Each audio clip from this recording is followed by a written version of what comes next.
Suunnittelujohtajana pistän näppini aika moneen asiaan meillä. Ison osa on tietysti asiakastyö.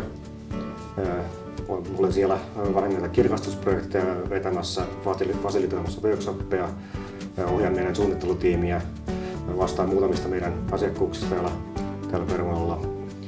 Sitten toinen puoli on tietysti tämä meidän designin kehittäminen, sekä sisäisten prosessien että sitten myöskin meidän palvelujen tarjonnan kehittäminen.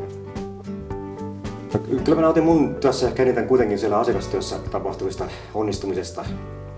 Että silloin kun se tarinan niin kultajyvä löytyy sieltä, ja sen näkee sitten myöskin usein asiakkaastakin, että joo, nyt me on löydetty jotain arvokasta. Koska se, että tulevaisuudessa yksi iso trendi on asiakastiedon ja markkinoiden automaation parempi, vieläkin tehokkaampi hyödyntäminen. Että isommat yritykset tätä jo käyttää, mä uskon, että tämä tulee myöskin pienempien yrityksien saataville.